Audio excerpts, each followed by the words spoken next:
بسم الله الرحمن الرحيم. بسم الله. Assalamualaikum warahmatullahi wabarakatuh. Alhamdulillah hamdan katsiran thayyiban mubarakan fihi kama yuhibbu rabbuna wa yarda. Asyhadu an la ilaha illallah wahdahu la syarika lah wa asyhadu anna Muhammadan abduhu wa rasuluh. Salatu wassalamu ala Rasulillah wa ala alihi wa ashabihi wa man tabi'ahum bi ihsanin ila yaumiddin, amma ba'du. Ya ayyuhalladzina amanu taqullaha haqqa tuqatih wa la tamutunna illa wa antum muslimun.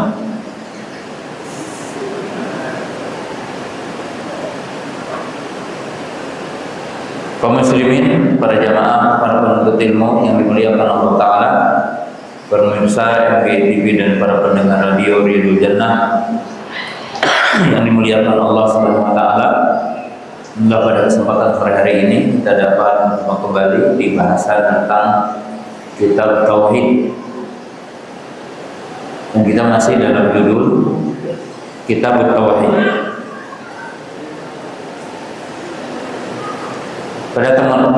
Pada pertemuan yang telah lalu kita membahas tentang ayat Al-Wasaya Al-Ashr, yaitu 10 wasiat atau dikenal juga dengan hukuku Al-Ashr, yaitu 10 wasiat atau dikenal dengan 10 hak. Jadi dikenal dengan 10 hak atau dikenal dengan 10 wasiat.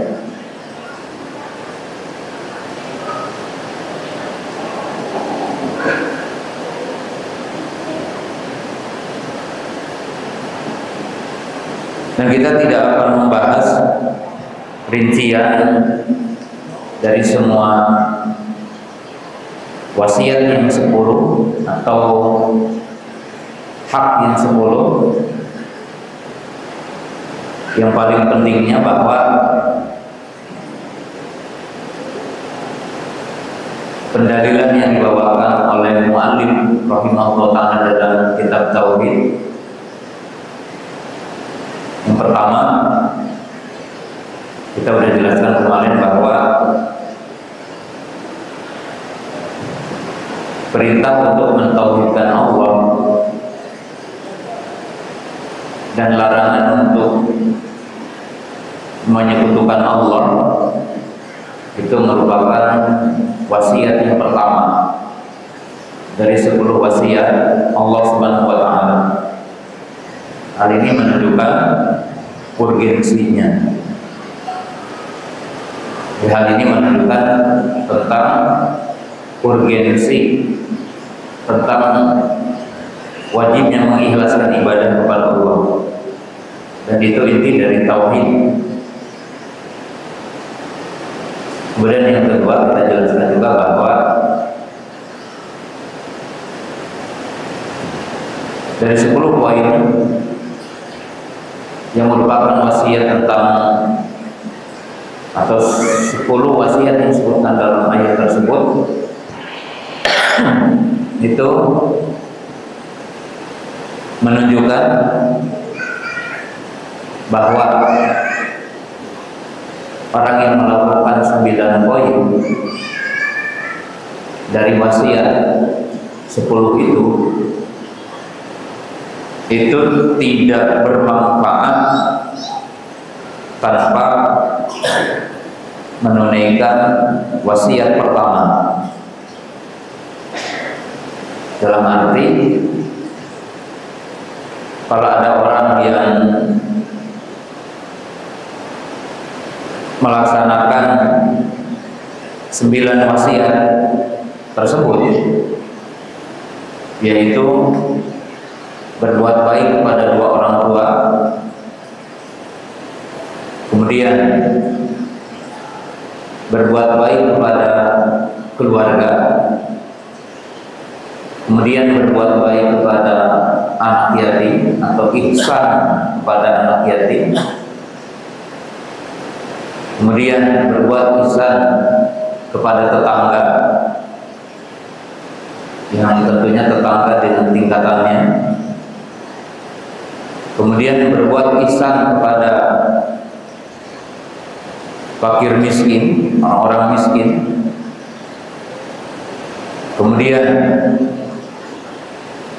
berbuat ihsan kepada ibnu sabil, kemudian menunaikan akhlak yang baik berupa menjaga amanah seperti disebutkan dalam ayat ini, tentang timbangan ketika berdagang, maka itu tidak bermanfaat tanpa orang itu mentauhidkan Allah dan tanpa orang itu menjauhkan diri dari syirik. Dan ini urgensinya.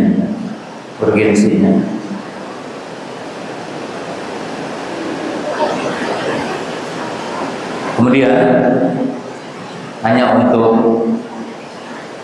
meluruskan pemahaman dari potongan hadis yang kita baca, bahwa disebutkan di situ riwayat dari Abdullah bin Mas'ud, qala Abdullah bin Mas'ud,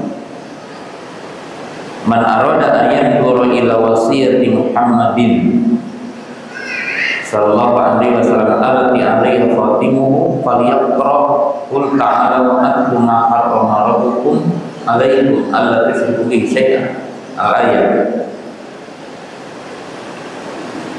Itu tidak dipahami bahwa Nabi SAW telah membuat wasiat dalam bentuk tulisan. Jadi tidak berarti bahwa Nabi SAW membuat wasiat dalam bentuk tulisan yang ada stempelnya. Karena tidak ditemukan secara data, baik mungkin dalam bentuk hadis, periwayatan, atau dalam bentuk peninggalan, bahwa Nabi Shallallahu Alaihi Wasallam membuat wasiat yang di situ ada stempel berupa stempel kerasulan. Tapi Abdullah bin Mas'ud berkata, yang artinya lau qudira, artinya kalau ditakdirkan, bukan berarti ada wasiat itu. Jadi Abdullah bin Mas'ud mengatakan kalau ditakdirkan Nabi SAW membuat wasiat yang ada stempel, artinya stempel kenabiannya, maka yang akan dibuat wasiat oleh Nabi SAW adalah wasiat yang terdapat dalam ayat ini. Jadi bukan berarti wasiatnya ada. Jadi kalau antum cari di mana gitu ya tulisan wasiat ini, ya tidak ada. Karena Abdullah bin Mas'ud itu hanya seolah-olah mengatakan kalau ditakdirkan Nabi SAW membuat wasiat dan wasiatnya ada stempel, maka wasiatnya ini adalah 10 wasiat yang tercantum dalam ayat yang kita sedang bahas ini. Dan tentunya Dari sini kita bisa memahami urgensi dari isi wasiat ini. Jadi hanya untuk menjelaskan urgensi dari isi wasiat ini. Itu dalam surah yang sudah kita jelaskan dalam surah apa? Al-An'am ayat 151 sampai 153. Dan itu menunjukkan tentang ahamiyatul tauhid, urgensi tauhid. Kemudian kalau kita jelaskan dari ayat yang dibawakan oleh mu'allif, kita memahami bahwa la tatahaqqut tauhid illa ma'a nafi syirki. Jadi tidak terjadi tauhid kecuali harus menafikan syirik. Jadi tidak sah tauhid tanpa menafikan syirik. Dan sudah dijelaskan di sebelumnya. Nah, kita akan mengakhiri bab ini. Qala mu'allif rahimahullah ta'ala wa an Mu'ad ibni Jabal radhiyallahu ta'ala anhu kuntu radifa an-nabi sallallahu ala himarin wa qala li ya Mu'ad atadri ma haqqullahi 'alal ibad wa ma haqqul ibadi 'alallah. Qultu Allahu wa rasuluhu a'lam. Qala haqqullahi 'alal ibadi an ya'buduhu wa la yusyriku bihi syai'an wa haqqul ibadi 'ala Allah alla yu'adhiba ma la yusyriku bihi syai'an. Qultu ya Rasulullah afala ubashshirun nas? Qala la tubashshirhum fayataqiru. Akhrajahu fi sahihain. Dan hadis tentunya sahih seperti disebutkan oleh muallif rahimahullah ta'ala bahwa hadis ini ada dalam Sahih Bukhari. Nah, kita sebutkan tentang hadis ini. Pertama, kita tahu Mu'adz bin Jabal. Mu'adz bin Jabal sahabiyun jalilun wa huwa ansari. Ini minal ansar. Mu'adz bin Jabal adalah termasuk sahabat mulia, sahabat yang agung.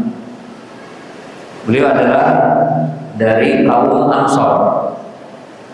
Jadi dari kaum Ansar, dan kita tahu sahabat dibagi dua, besar-besar al-muhajirun wal ansar.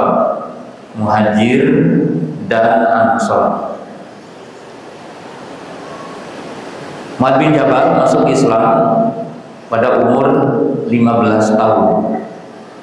Jadi masih dihitung muda. Pada umur 15 tahun beliau masuk Islam. Wa syahida al-aqabah as-saniyah wa syahida badaran wa qasawa alladhi ba'dahu. Mu'adz bin Jabal adalah termasuk sahabat yang ikut bai'ah Aqabah kedua. Jadi bai'ah Aqabahnya itu ada dua, bai'atul ula, bai'atul Aqabah as-saniyah. Jadi ada bai'ah Aqabah 1, 2. Kalau isi secara globalnya, kenapa yang mengikuti bai'ah ini memiliki kedudukan dalam Islam? Karena awal dari bentuk pertolongan, kesiapan, dukungan orang-orang Ansor untuk Nabi SAW dan Muhajir. Jadi isi dari baiat ini, baiat kesiapan untuk memberikan perlindungan, pertolongan, dukungan, yang seolah-olah mengatakan bahwa ya Muhajir itu dapat suaka politik, dapat perlindungan, diberikan tempat di Madinah, ya. Karena Allah Subhanahu wa taala tentunya mengabadikan dalam surah Al-Hasyr, di surah ke-59 Allah Subhanahu wa taala mengabadikan pada ayat 8, 9, 10. Ya Allah berfirman di ayat ke-8-nya, lil fuqara'il muhajirin alladziina ukhriju min diyarihim wa amwalihim yabtaguna fadlan min Allah wa ridwana wa yansuruna Allah wa rasulahu ulaika humus shadiqun. Jadi orang muhajir yang dikeluarkan, terusir dari Mekah, ya, terusir, mereka meninggalkan tempat tinggal mereka dan meninggalkan harta-harta mereka. Yabtaguna fadlan min Allah wa ridwan, dengan mengharap karunia dan keriduan Allah, dan mereka menolong Allah dan Rasul-Nya. Kemudian Allah memberikan tazkiyah, artinya berupa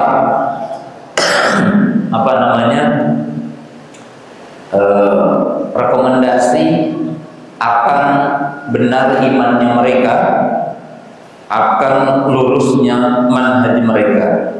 Allah berfirman, ulaika humus shadiqun. Artinya mereka adalah orang-orang yang benar imannya.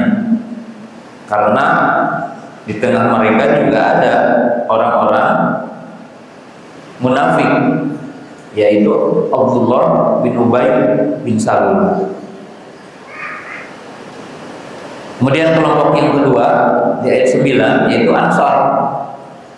Walladzina tabawwa'ud dara wal imana min qablihim yuhibbuna man hajaru ilaihim wa la yajiduna fi sudurihim hajatan mimma utu wa yusiruna ala anfusihim walau kana bihim khasasah. Jadi kaum Ansar ini memiliki beberapa sifat. Sifat yang pertama, mereka termasuk orang yang beriman, artinya termasuk mukmin dari kalangan Ansor.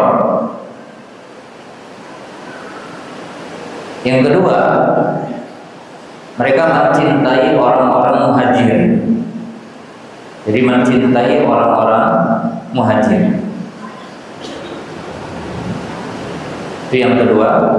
Yang ketiga, memberikan bantuan kepada orang Muhajir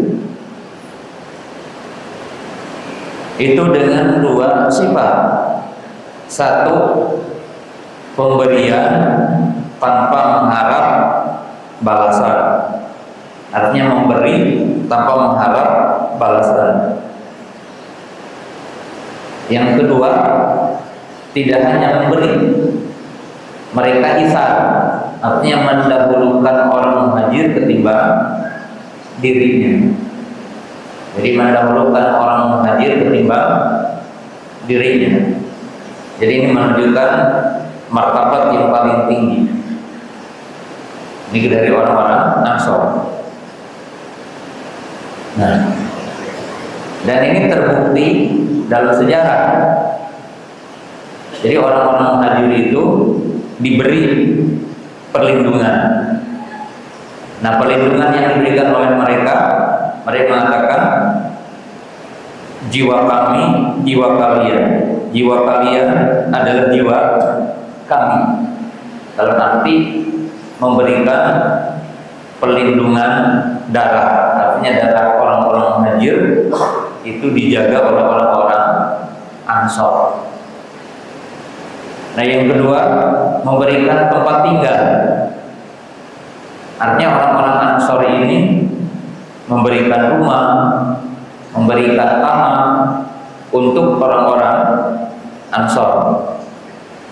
Bahkan di antara mereka ya ada yang menawarkan istri.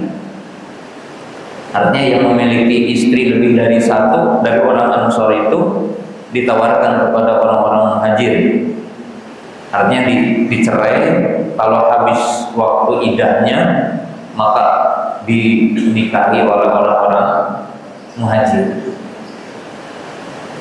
Kemudian Allah mentazkiyah mereka, artinya memberikan ya, berupa pujian kepada orang-orang Ansor dengan mengatakan wa may yuqashuha nafsihi wa ulaika humul muflihun. Barang siapa yang melepaskan diri dari sifat kikir, maka mereka itu adalah orang yang beruntung. Jadi Muhajir dikatakan shadiqun, kemudian orang-orang Ansor dinamakan muflihun. Jadi dinamakan muflihun. Nah, orang yang ikut Bai'atul Aqabah itu punya kekhususan, karena Bai'at Aqabah itu bai'at penjaminan darah orang-orang Ansor. Artinya, maksudnya orang-orang Muhajir itu akan menjaga jiwa raga orang Muhajir. Ya. Mu'adz bin Jabal radhiyallahu ta'ala adalah termasuk di antara mereka.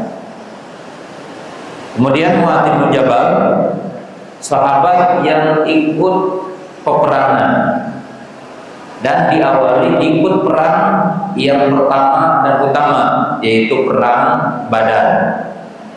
Jadi Mu'adz bin Jabal itu ikut perang Badar. Kemudian Mu'adz bin Jabal fuqahaul Ansor, artinya termasuk fuqaha dari kalangan sahabat Ansor, faqih. Jadi Mu'adz bin Jabal ini orang yang faqih.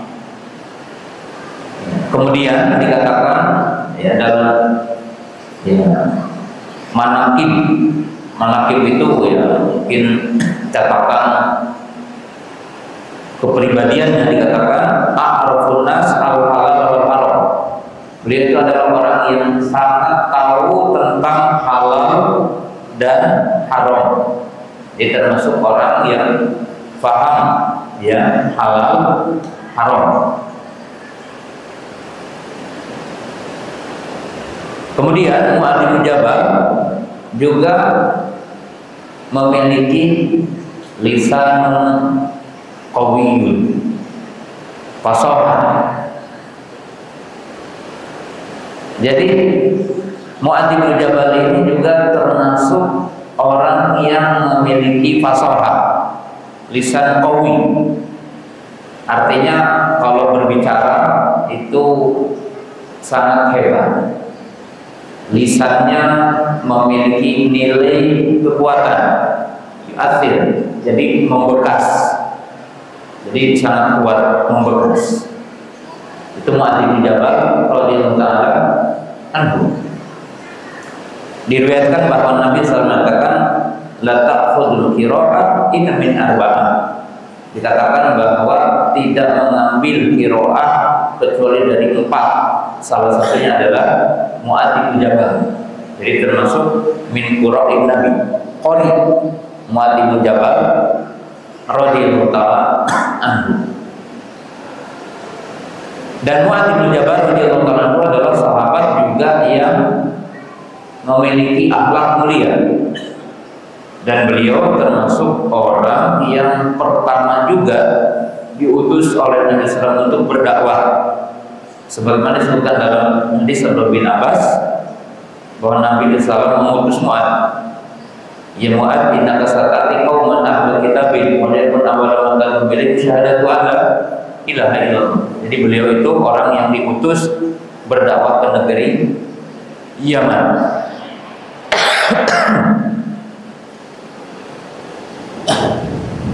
Qala kuntu radifan Nabi sallallahu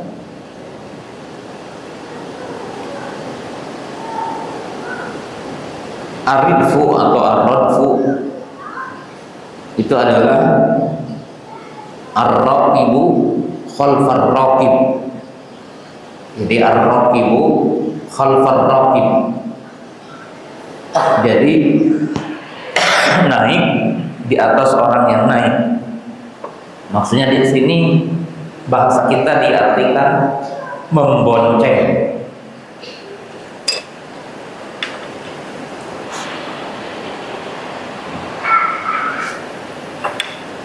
Aku membonceng baginda Nabi Sallallahu Alaihi Wasallam ala himar, disebutkan di sini himar.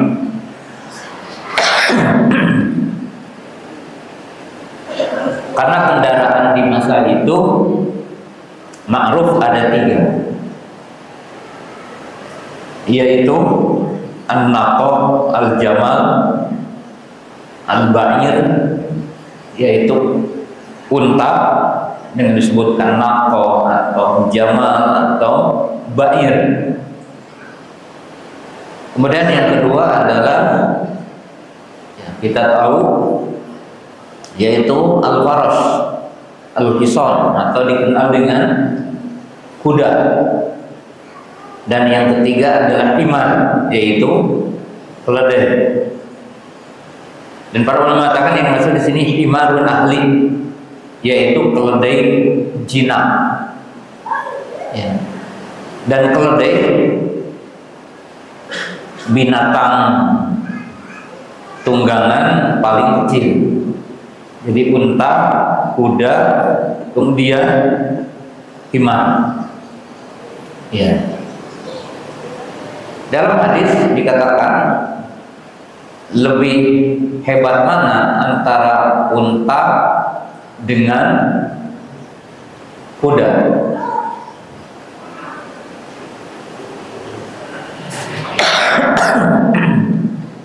Nah, disebutkan bahwa memang kalau dari sisi lari kuda itu lebih cepat ketimbang unta. Tapi dari sisi kemampuan lama berjalan, unta lebih kuat ketimbang himar, ketimbang kuda. Maka disebutkan kan salaf yuhibbun al-fuhula wa innahu ajra hasan, bahwa dulu salafus saleh itu menyenangi kuda-kuda jantan karena lebih cepat dan lebih jauh meloncatnya gitu. Karena ya kalau kuda itu larinya cepat kemudian suka meloncat, beda dengan unta. Qala al-himari faqala li ya Mu'ad, wahai Mu'ad. Kemudian disebutkan dalam riwayat lain labbaika wa sa'daik. Wajah fi riwayat Nabi sallallahu yukarriru su'alahu salasa marrat. Kemudian di riwayat yang lain bahwa Nabi sallallahu itu mengulangi pertanyaannya 3 kali. Ya Mu'ad, wahai Mu'ad, atadri ma haqqullahi 'alal ibad wa ma haqqul ibadi 'ala Allah? Tahukah kamu apa hak Allah kepada hambanya dan apa hak hamba kepada Allah? Di sini at-ta'lim bisu'al. Jadi beliau mengajari Mu'ad bitarhis su'al, dengan melemparkan pertanyaan.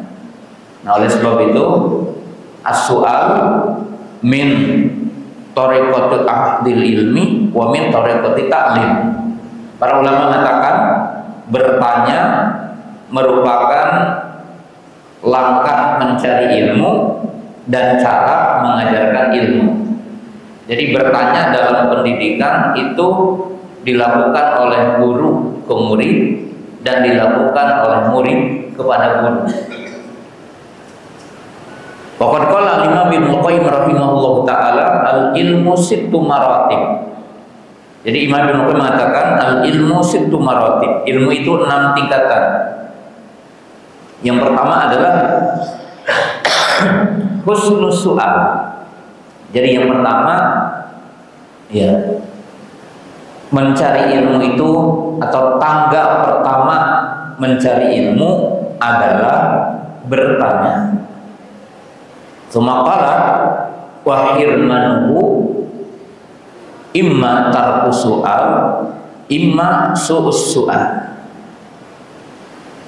Dan orang itu akan diharamkan untuk mendapatkan ilmu imma sama sekali tidak bertanya atau buruknya cara bertanya. Apa kata Imam Ibnu Qayyim? Tangga pertama tentang ilmu adalah bertanya. Nah, sekarang di dunia pendidikan apa yang dinamakan dengan ya meaningful learning, artinya apa? Bagaimana kita belajar itu fokus. Ya. Jadi orang itu bisa fokus. Nah, salah satunya ilmu itu disebutkan oleh Imam Ibnu Qayyim ya, husnul su'al, husnul insati wal istima', husnul al-fahmi. Itu 3 tangga pertama. Jadi baik bertanya, kemudian husnul insat wal istima', diam dan mendengar, kemudian baiknya pemahaman. Nah, ini dinamakan dengan tangga ilmu. Nah, Nabi SAW mengajari di sini bertanya kepada Mu'ad. Jadi tarhusu'an. Dan dalam sejumlah riwayat Nabi SAW berkali-kali bertanya tentang ilmu. Dan pertanyaan Nabi SAW tentang ilmu itu ada 2. Jadi kalau antum tahu bagaimana Nabi SAW bertanya tentang ilmu, ini untuk guru-guru antum. Pertama, bertanya tentang konteks ilmu yang mesti diketahui. Jadi artinya ini bukan pemahaman dalam. Ditanya, contohnya apa? Ditanya ayat-ayatin a'dhamu fi kitabillah. Ayat yang mana yang paling agung dalam kitab Allah? Ya. Maka Ubay bin Ka'ab berkata ayat kursi. Di sini juga bertanya, mahaqullahi 'alal ibad wa mahaqul ibadi Allah.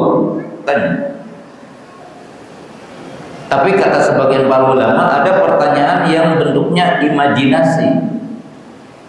Jadi dibuat permisilan dan agar orang berimajinasi. Berimajinasi itu menggunakan kemampuan penalaran untuk membuat sebuah permisalan, dari permisalan disimpulkan. Qala Nabi sallallahu kepada para sahabat, ma minkum yadri asy-syajarah allati la tasqutu waraquha. Kata Nabi sallallahu, siapa di antara kamu yang tahu pohon yang tidak jatuh daunnya? Dan itu perumpamaan orang mukmin. Ya. Jadi untuk berimajinasi, menerka sesuatu. Nah, ternyata anak kecil Abdullah bin Umar yang belum balik di situ, beliau yang udah menerka bahwa itu pohon kurma. Ya, Abu Bakar juga tidak menjawab saat itu, bapaknya Umar tidak menjawab. Kemudian sejumlah sahabat ada yang menjawab pohon yang berduri di lembah-lembah, ada yang mengatakan daun bidara. Lalu Nabi SAW mengatakan itu pohon kurma. Nah, sehingga Syekh Abdurrahman Sa'di rahimahullah ta'ala ya mengungkap dari pertanyaan Abdullah bin Umar atau pertanyaan Rasulullah SAW kepada para sahabat dan bisa bin Umar dengan surah ya dengan surah Ibrahim ayat 24-25, yaitu alam taro kaifa daraballahu masalan kalimat thayyibah kasyajaratin thayyibah. Maka Syekh Abdurrahman Sa'di rahimahullah taala mengumpulkan 20 persamaan antara iman dengan pohon kurma. Jadi 20 persamaan antara pohon kurma dengan hakikat iman yang diungkap. Qala ya Mu'ad at-tadri ma haqqullahi 'alal ibad wa ma haqqul ibadi 'ala Allah. Qala qultu Allahu wa rasuluhu a'lam. Allah dan Rasulnya yang Maha tahu. Hadza yajuz, ini boleh kalau dalam perkara syariat, tapi tidak boleh berkaitan dengan qadariyah, takdir. Ya. Makanya tidak boleh Masya Allah wa syi'ta. Ya, tapi di sini Allah dan Rasulnya. Kenapa? Karena memang syariat ya, kita gambarkan datang dari Allah berupa Quran dan datang dari Rasul berupa sunnah. Ya, maka ini adalah khobar gitu. Jadi boleh mengatakan Allahu wa Rasuluhu a'lam. Qala haqqullahi 'alal ibad ay ya'buduhu wa la yusyriku bihi syai'an. Hak Allah kepada hambanya agar hambanya beribadah kepadanya dan tidak menyekutukannya dengan sesuatu apapun. Dan hak hamba kepada Allah alla yu'adziba ma la yusyriku bihi syai'an, agar tidak mengadab orang yang tidak menyekutukan Allah dengan sesuatu apapun. Kemudian Mu'adz berkata, apakah boleh aku untuk memberikan kabar gembira ini kepada manusia? Qala la tubashshirhum fayattaqin. Untuk sementara jangan diberikan kabar gembira ini kepada mereka karena takut itikal. Maksudnya ditakutkan sejumlah orang hanya ya mendefinisikan tauhid tanpa amal gitu. Nanti kita jelaskan. Nah, kaum muslimin pemirsa yang dirahmati Allah Subhanahu wa taala. Pertama, apa munasabah hadis ini dengan kitab tauhid? Artinya apa relevansi hadis ini dengan kitab tauhid? Ya, tentunya ada beberapa sisi. Yang pertama, ya Syekh Muhammad bin Abdul Wahab memberikan satu bimbingan kepada kita bahwa dalil agama itu Quran dan Sunnah. Jadi definisi tauhid dan hakikat tauhid itu, definisi tauhid itu diambil dari dalil Quran dan definisi tauhid itu diambil dari Sunnah. Bahwa tauhid itu ifradullahi bil ibadah, ikhlasul ibadati lillah. Jadi definisi tauhid itu mengesahkan Allah dengan ibadah atau mengikhlaskan ibadah kepada Allah. Mana dalilnya?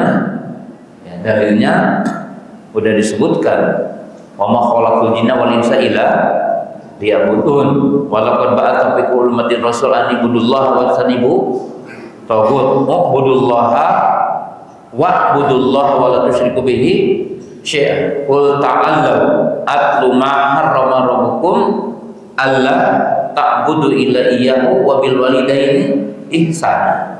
Itu dalil Quran. Nah, dalil hadis yaitu apa? Ayya'buduhu wa la yusyriku bihi syai'ah. Jadi artinya mu'allif rahimahullah ta'ala memberikan edukasi kepada kita bahwa agama ini dalilnya Quran dan Sunnah.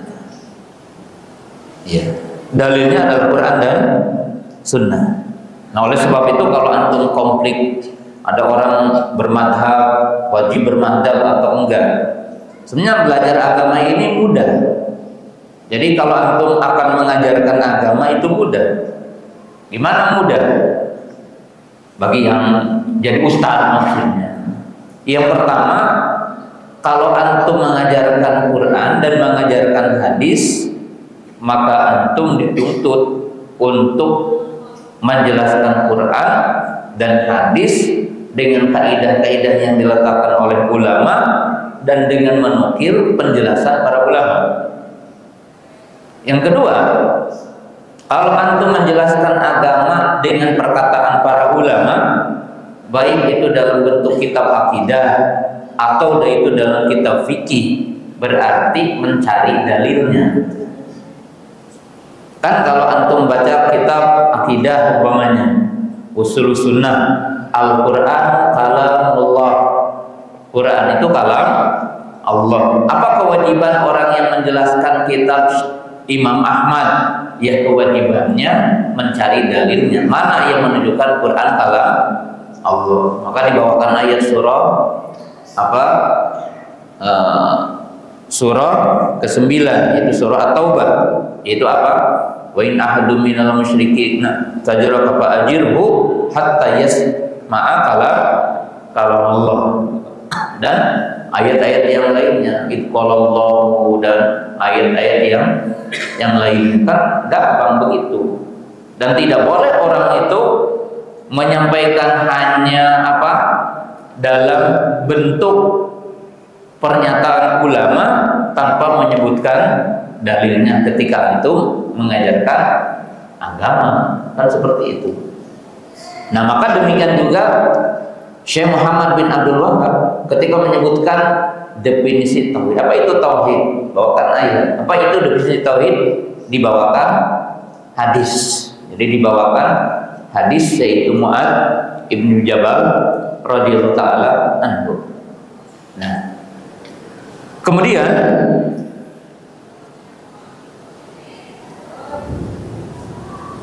hadis ini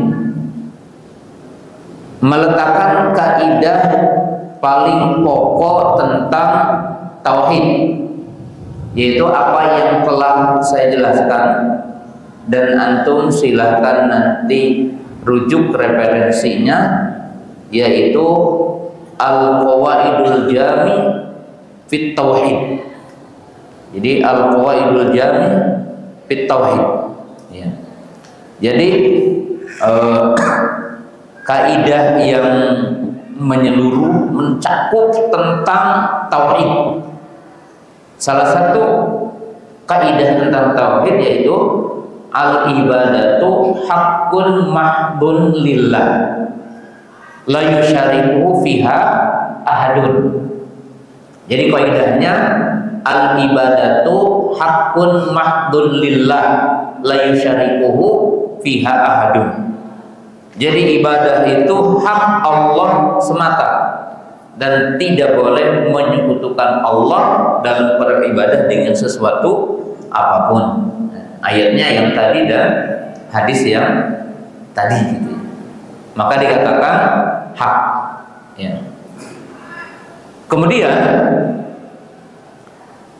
dari hadis ini dan relevansinya dengan tauhid, selain dua poin tadi, maka bisa dikatakan dengan beberapa poin yang sudah disebutkan. Yang pertama, tahqiqut tauhid awal wajiban. Jadi merelasikan tauhid itu kewajiban pertama. Jadi kewajiban pertama bagi manusia itu adalah mentauhidkan. Ya. Kemudian yang kedua dikatakan adalah perintah pertama. Artinya kewajiban pertama, perintah pertama, perintah yang paling pokok adalah tauhid. Perintah yang pokok adalah tauhid. Kemudian dari semua hak, gitu kan, hak di mana disebutkan dalam ayat tadi adalah 10 hak atau 10 wasiat, maka mentauhidkan Allah dan tidak menyekutukan Allah adalah merupakan hak yang pertama. Ya, hak yang pertama, yaitu hak Allah yang pertama yang harus ditunaikan oleh kita, dan kewajiban kita kepada Allah yang pertama. Ya. Kemudian di dalam hadis ini, Nabi SAW menyebutkan 2 poin. Jadi menyebutkan 2 poin. Yang pertama, hakullahi alal ibad, hak Allah kepada hambanya. Ya, jadi hak Allah kepada hambanya. Hak Allah kepada hambanya ini yang dimaksud ma aujabahullahu ala ibadihi. Jadi apa yang Allah wajibkan kepada hambanya. Jadi apa yang Allah Ta'ala wajibkan kepada hambanya. Fahada amrun mahtumun, maka ini perkara yang tentunya jelas wajibnya. Jadi menjadi wajib bagi kita, bahwa Allah mewajibkan kepada hambanya untuk menyembahnya dan untuk tidak menyekutukannya. Maka itu adalah amrun mahtum.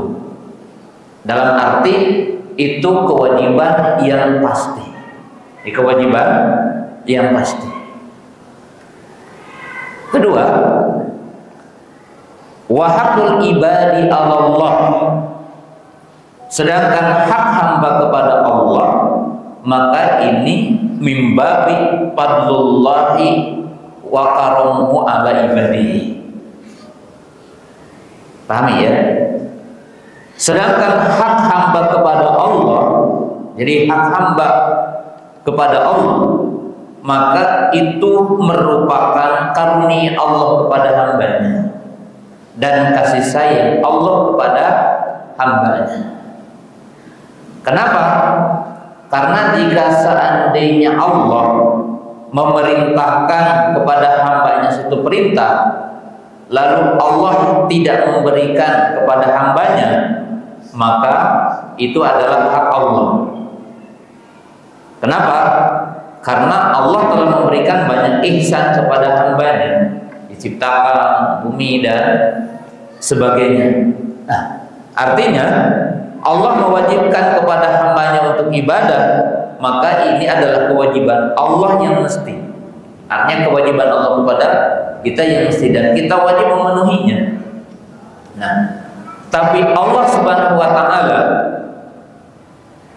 mengapa memberikan, ya, atau hamba kepada Allah, maksudnya hak hamba kepada Allah, maka pemberian Allah kepada hambanya itu adalah bukan mimbab muqabalah, bukan mimbab muawadah. Muqabalah itu ya seperti kita dengan makhluk. Ya, kalau antum disuruh begini, antum punya hak ke saya, benar enggak? Dan antum bisa menuntut hak kepada saya.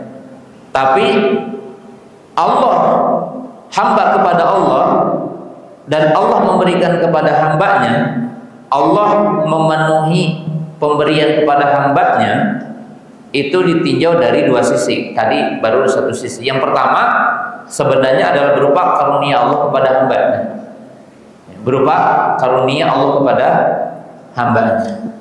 Yang kedua, kalau dilihat dalam hadis ini, adalah merupakan bahwa Allah shadiqul wa'di, karena Allah Ta'ala memenuhi janjinya gitu. Jadi memenuhi apa? Janjinya, dalam arti kalau Allah menjanjikan kepada hambanya akan memberi sesuatu, atau akan memberikan imbalan, atau akan memberikan balasan, maka Allah tidak akan menyelisihi janjinya. Kalau bahasa Sunda, tidak akan jalir janji. Allah memenuhi apa? Janjinya. Jadi Allah memenuhi janjinya. Ya. Dan itu makna dari hadis ini. Ya. Kemudian yang terakhir kita ambil dari hadis ini fawaid. Artinya beberapa faidah dari hadis ini. Yang pertama adalah fadlu Mu'adz bin Jabal. Jelas dalam hadis ini menunjukkan tentang keutamaan Mu'adz ibnu Jabal. Jadi keutamaan Mu'adz ibnu Jabal. Ya. Yang kedua, ya, dalam hadis ini menunjukkan boleh orang naik himar berdua, walaupun himar itu binatang kecil. Jadi boleh ya berkendaraan dalam mengendari himar untuk dua orang. Ya. Dan Mu'adz ibnu Jabal radhiyallahu ta'ala anhu, beliau membonceng baginda Rasulullah sallallahu alaihi wasallam. Kemudian hadis ini juga diambil satu kaidah oleh para ulama bahwa tidak setiap yang haram adalah najis, tapi setiap yang najis adalah haram. Jadi himar ahliyah itu kan dagingnya haram, tapi kulitnya, air kencingnya, kotorannya itu tidak dihitung najis, karena sudah barang tentu bahwa himar itu ya kencingnya kan ke badannya, kotorannya kadang ke badannya, dan Nabi SAW dengan para sahabat menunggangi himar. Ya, itu sebagian ulama berdalil dengan hadis ini bahwa himar itu dagingnya haram, himar ahliyah maksudnya, bahwa himar jinak itu dagingnya haram, tetapi tidak dianggap kotoran dan kencingnya adalah najis, sehingga dibuat kaidah yang lebih kuat. Kan sebagian para ulama mengatakan setiap yang haram adalah najis, setiap yang najis adalah haram. Yang benar, setiap yang najis adalah haram, dan tidak setiap yang haram adalah najis. Itu pendapat yang paling kuat, Allah Ta'ala a'lam. Ya, kucing itu lain, nanti ada masalah. Kemudian berikutnya tadi merupakan maratibul ilmi su'al wa min tariqatut tarbiyah atau ta'lim tarbu su'al. Jadi di sini juga perlu kita pahami, di antara tangga ilmu itu bertanya. Ya, jadi di antara tangga ilmu bertanya. Maka disebutkan dalam hadis bahwa Nabi SAW mengatakan khairun nisaul ansar. Ya. Kanal hayau la yamna'hunna an yatafaqahna fi dinillah. Nabi SAW memuji wanita Ansor. Kata beliau, sebaik-baik wanita adalah wanita Ansor. Kenapa? Rasa malu tidak menghalangi mereka untuk tafakuh. Jadi kan orang bertanya malu, tapi wanita ini tidak merasa malu untuk bertanya. Bahkan bertanyanya ada sedikit berkaitan dengan yang sifatnya rahasia, yaitu beliau bertanya apa? Hal ala nisa'i, hal alal mar'ati min guslin idhiya intalamat. Apakah wanita harus mandi kalau dia mimpi? Faqala Nabi sallallahu na'am idra'atil ma'. Iya, kalau dia melihat air maninya. Jadi bertanya kepada Nabi sallam, walaupun perkara yang sifatnya pribadi gitu ya. Bahkan wanita itu pakai muqaddimah di pertanyaannya itu. Beliau mengatakan, ya Rasulullah, innallaha la yastahi minal haq hal alal mar'ati min guslin idhiya intalamat. Sesungguhnya Allah itu tidak malu untuk menyampaikan kebenaran, ya. Apakah wanita mandi kalau dia melihat mimpi? Maka Nabi SAW iya kalau ia melihat air mani. Jadi tangga pertama dalam ilmu adalah bertanya. Di sisi lain, di antara metode mengajar adalah bertanya. Kenapa? Termasuk metode mengajar. Kata para ulama, karena kalau orang ditanya tidak bisa untuk menjawab pertanyaan itu, maka dia akan menunggu jawaban yang benar dan lebih lebih siap, lebih menunggu gitu kan. Karena kan mestinya orang yang mencari ilmu itu seperti orang yang menunggu jatuhnya buah dari pohon gitu. Ya. Dan itu tentunya metode mengajar. Kemudian berikutnya di sini menunjukkan juga bahwa pendidikan itu tidak harus berkaitan dengan tempat waktu, dalam arti belajar itu hanya di masjid, belajar itu hanya di kelas, Kalau kata istilah di dunia pendidikan dikatakan learning to know, belajar sepanjang hayat. Jadi termasuk di kendaraan, orang mengedukasi, bertanya, dan kedekatan dengan kedekatan. Dan di sini tunjuk kedekatan Mu'ad dengan baginda Nabi Sallallahu Alaihi Wasallam. Ini adalah thariqah mengajar. Nah, ini untuk para ustadz.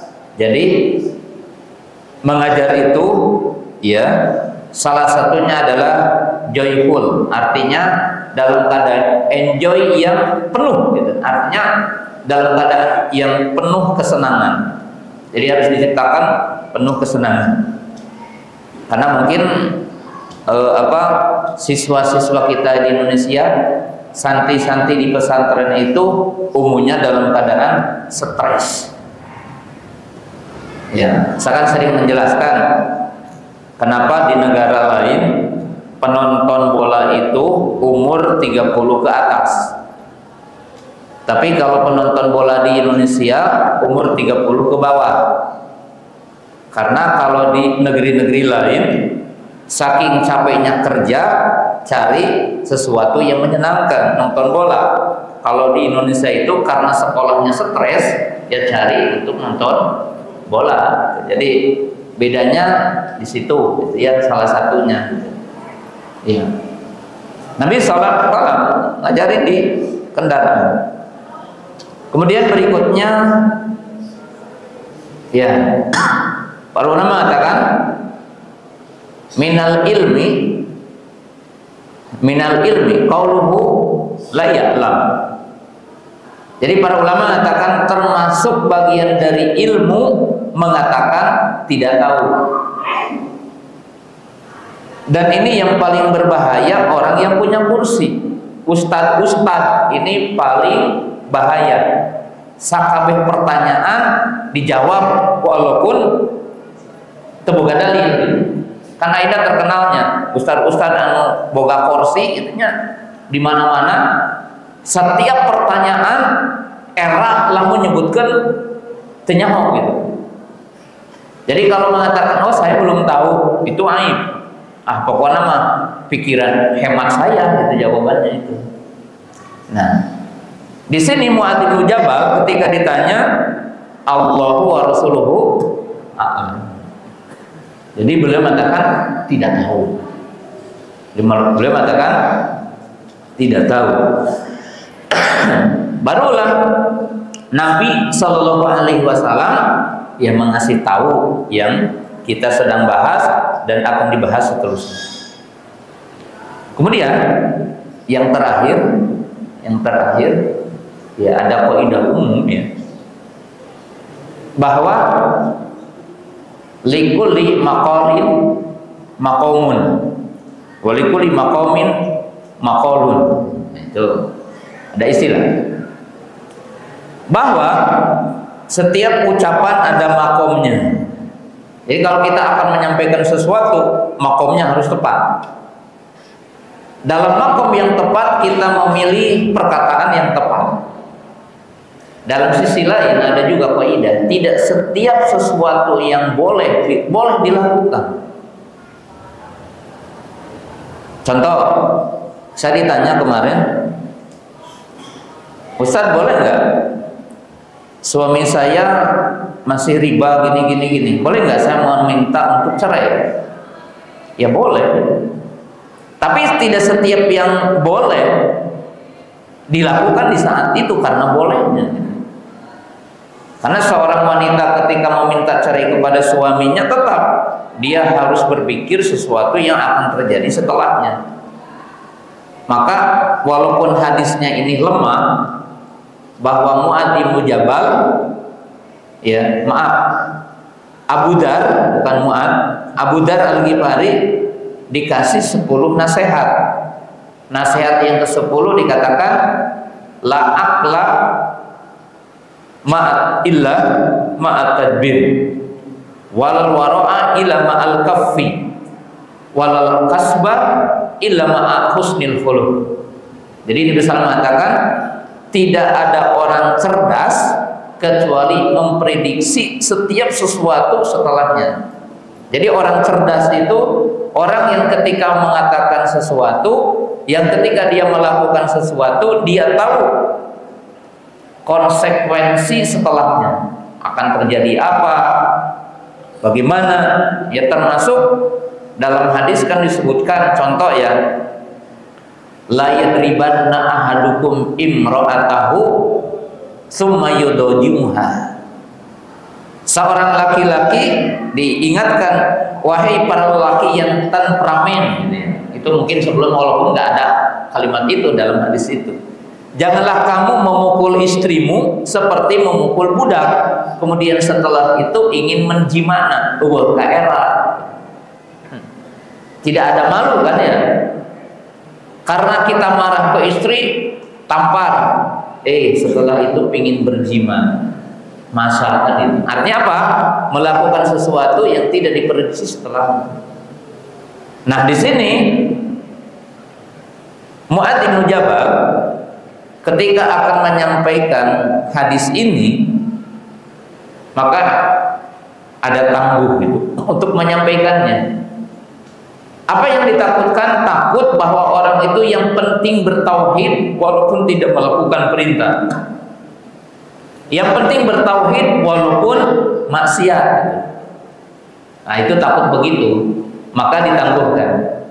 Maka dalam riwayat yang lain dikatakan bahwa Mu'adz bin Jabal menyampaikan hadis ini fi akhiri hayati au fi awakhir hayatihi qala ta'assuman.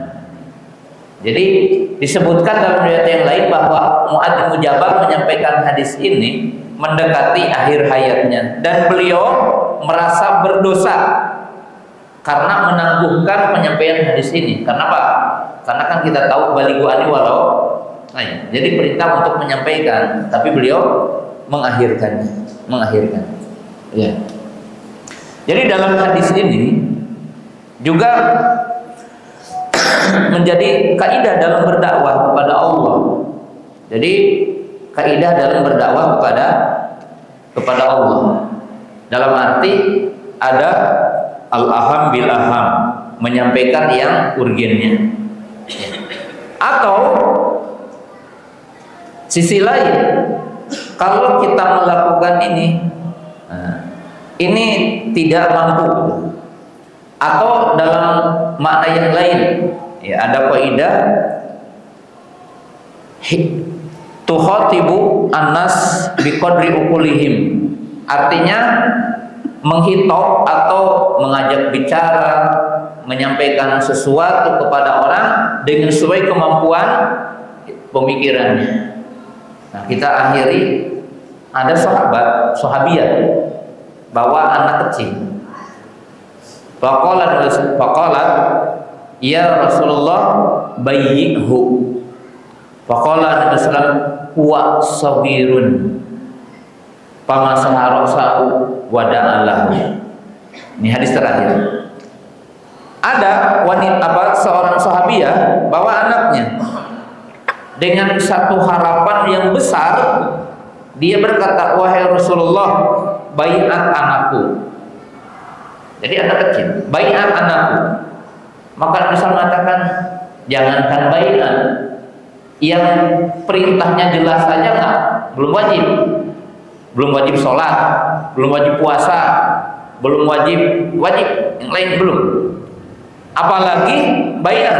Maka Nabi SAW mengatakan, aku tidak membaiatnya karena dia masih kecil.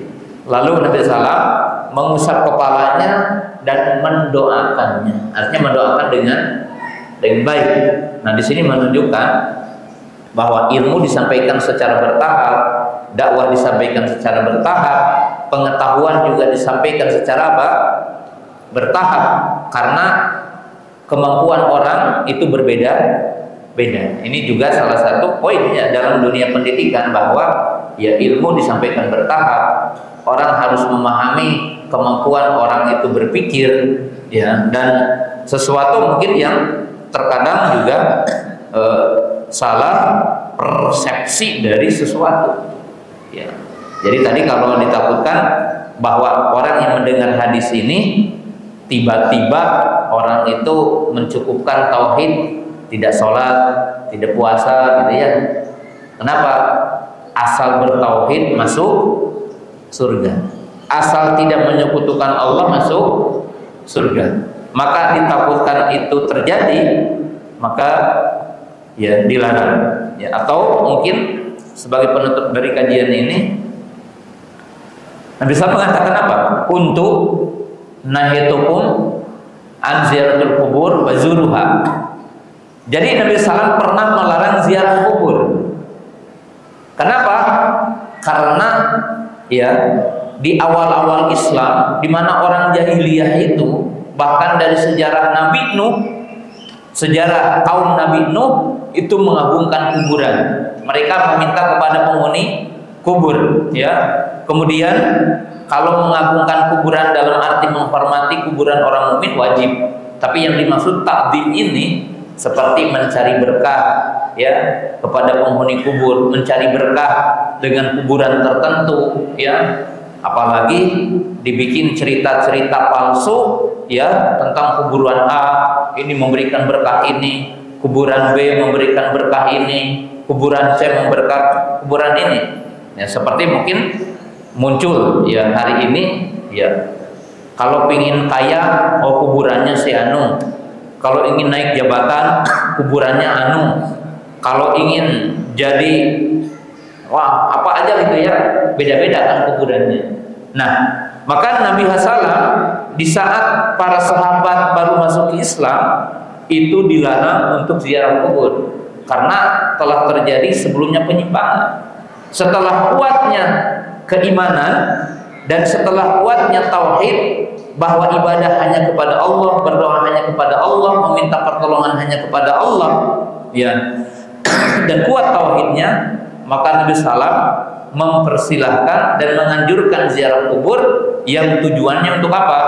Untuk mengingat kematian. Walaupun hari ini juga kembali keliru gitu ya, ziarah kubur bahkan untuk mencari apa?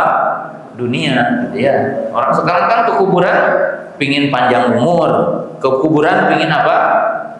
Pingin banyak harta. Bukan diingatkan kita akan mati dan bukan kita akan hilang harta kita. Demikian. Subhanakallahumma bihamdika asyhadu an la ilaha illa anta astaghfiruka wa atubu ilaik. Assalamualaikum warahmatullahi wabarakatuh.